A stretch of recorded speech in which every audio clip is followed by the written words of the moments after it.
School Ninkai Aduga Topa Palmana, Myanmar Sut Nagasing Punsin Gehai Rubada, Sani ethnic community singna, Yaro Haikre, Nasi Pipori Gitang Kungamatoida, Nasi Yuk Susampur District Mata Daliba Convention English Junior School Ninkai Rakbada, Sinmi Ohum Sokpadigi, District Hospital Pukatuna Lekana Kray, School Adu Matokram Ninkai Rakpano Haiba, Hauzik Pobi or in a Kangamdri, Sinmi Ohum Adu Tokopam the Tabak Suduna Leramani, Makoi Ohumbu Lokada Santa Kibani Heidi, Duga Topamaru Palmana. Myanmar da su Nagasing Punsin ge hairubada Sani ethnic community sing na yaroi haikre Manipur ga taina bada ladiba Nagasing na makhoi na hauzik ladiba Naga self administered zone SAZ ki manungda committee amadi Homalin town su punsin ba hotna rubada Homalin amadi committee da khundariba Sani ethnic community sing na yaning da ba phungdokre matam khara gi mamang da Naga gi lusingba UKC muna Myanmar gi lusingbi Aung San Suu Kyi ga unaraga Naga gi SAZ ta committee amadi Homa Rosu Yahon Naba Fundo Kiba Adubu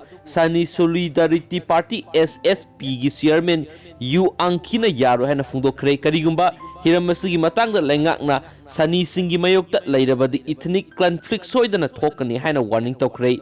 Sani Singna Homeland Amadi Committee Haidiba Township Asida Matam Kuina Panduna Lairamane Hauzi Homeland da Sani Lising Marfu Aduga Committee da Lising Tara Hena Lairibane Nagasing bu income jai lising aniga nipanda SAZ chemduna ingna signal lehelaba matungda hauzik makhoigi lam sindorakpa asi tawhaidaba thabakni Sani singna Nagasing bu lungna sana tawduna awawa taraba matamna mating pangduna lakhibani adubu torel amadi lau singu marang kaina uba yaba Homalin amadi committee lauksinaba honaba haibasi yaba ngamloi Sani kangbuna Nagasingna waraba matamda seng sak piduna mating panglabasu aikhoigi lam lauksinba yaroi haina phungdorakli nakalamaromda Naga National Party gi Yusu Mung na hiram asigi matangda Sani amadi Naga punna phaminaduna political gi oiba wari sananaba phungdokre matam khara mamangda Sani singna kaidawnungda su Naga oiroi haina phungdoktuna leikhirabni